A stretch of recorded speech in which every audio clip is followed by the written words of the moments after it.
जय श्री कृष्णा। धार्मिक व्रत कथा में आपका दिल से स्वागत है। आज हम सुन रहे हैं बड़ी सुंदर और प्यारी कथा। एक श्रेष्ठ पुत्र की प्राप्ति हेतु भगवान शिव आज्ञा लेकर माता पार्वती ने 1 वर्ष तक चलने वाले पुण्य व्रत का समापन किया था और व्रत की समाप्ति पर पुरोहित सनत कुमार ने देवी पार्वती से कहा, मुझे दक्षिणा चाहिए। माता पार्वती ने मुँह मांगी दक्षिणा देने का वचन दे दिया। फिर क्या था, पुरोहित बने सनत कुमार ने अस्वाभाविक दक्षिणा की याचना कर ली। देवी, इस व्रत में दक्षिणा स्वरूप मुझे अपने पति को दीजिए। यह सुनते ही देवी पार्वती पर जैसे वज्र का पात हुआ। वे व्याकुल होकर विलाप करने लगे और मूर्छित हो गई। पार्वती को मूर्छित देखकर ब्रह्मा विष्णु मुनियों को हंसी आ गई थी। उन्होंने पार्वती को समझाने के लिए भगवान शिव को भेजा।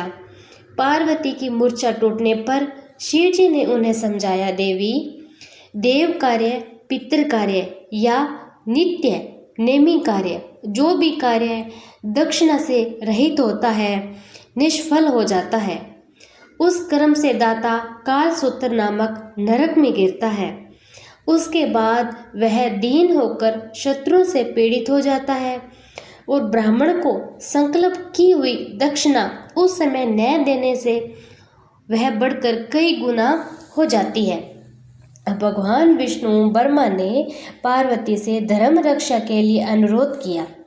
अब धर्म ने भी समझाया, देवताओं ने कहा, मुनियों ने भी दक्षिणा देने की प्रेरणा दी, फिर भी माता पार्वती चुप रही थी।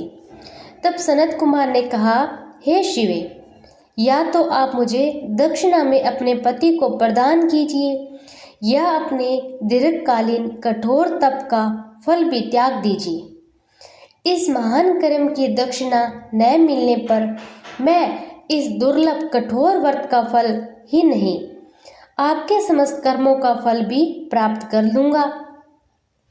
उद्गिन होकर पार्वती ने कहा, पति से वंचित हो जाने वाले कर्म से क्या लाभ? दक्षिणा देने तथा धर्म और पुत्र की प्राप्ति से मेरा क्या हित होगा? पृथ्वी देवी की उपेक्षा कर वृक्ष की पूजा करने से क्या प्राप्त हो? साध्वी स्त्रियों के लिए पति 100 पुत्रों के समान होता है।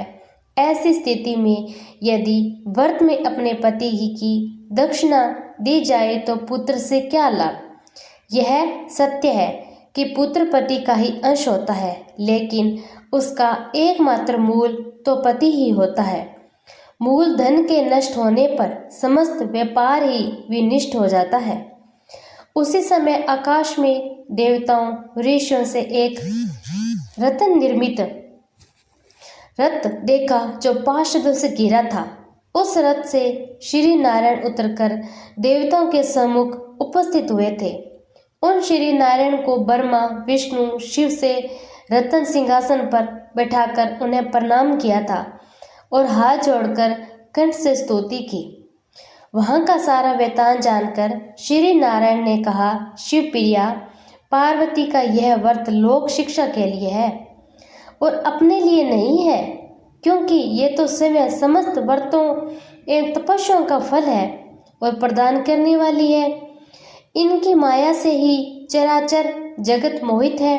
फिर उन्होंने पार्वती को संबोधित कर कहा, शिवे, इस समय तुम महादेव को दक्षिणा में देकर अपना व्रत पूर्ण कर लो और फिर समुचित मूल्य देकर अपने जीवन धन को वापस ले लेना। विष्णु के शरीर में अतः तुम ब्राह्मण को गो मूल्य प्रदान कर अपने पति को लौटा लेना। अब यह कहकर वे अंत ध्यान तो हो गए। तब माता पार्वती प्रसन्न मन से अपने प्राण को दक्षिणा में देने के लिए तैयार हो गई थी। उन्होंने हवन की आहुति पूर्ण आहुति की और अपने जीवन साथी शिव को दक्षिणा के रूप में दे दिया। इसके बाद उन्होंने पुरोहित सनत कुमार से निवेदन भी किया, हे विपर, गो का मूल्य मेरे पति के बराबर है। मैं आपको अत्यंत सुंदर 1 लाख गो प्रदान करूंगी। इसके बदले में आप मेरे जीवन को लौटा देना। प्राणनाथ के बिन मिल जाने पर मैं पुण्य ब्राह्मणों को विपुल दक्षिणाएं प्रदान करूंगी। तब सनत कुमार ने पार्वती से कहा, देवी देवी मैं ब्राह्मण हूँ, मैं 1 लाख गौ लेकर क्या करूँगा, और इस दुर्लभ रत्न के सामने 1 लाख गौ की क्या तुलना होगी। मैं इन्हें साथ में लेकर त्रिलोक में भ्रमण करूँगा। उस समय समस्त बालक इन्हें देखकर प्रसन्नतापूर्वक ताली बजाकर हठास करेंगे। कहने के साथ ही सनत कुमार ने भगवान शिव को अपने पास बिठा लिया था। अब यह सुनकर पार्वती जलहीन मछली की भांति छटपटाने लगी थी। उन्होंने मन ही मन सोचा, कैसा दुर्भाग्य है मेरा कि मुझे न तो अभीष्ट देव का ही दर्शन हुआ और न ही व्रत का फल प्राप्त हो सका। अधीर होकर वे अपने प्राण त्यागने के लिए प्रस्तुत हो गई थी। उसी समय आकाश में तेज सूर्य प्रकट हुआ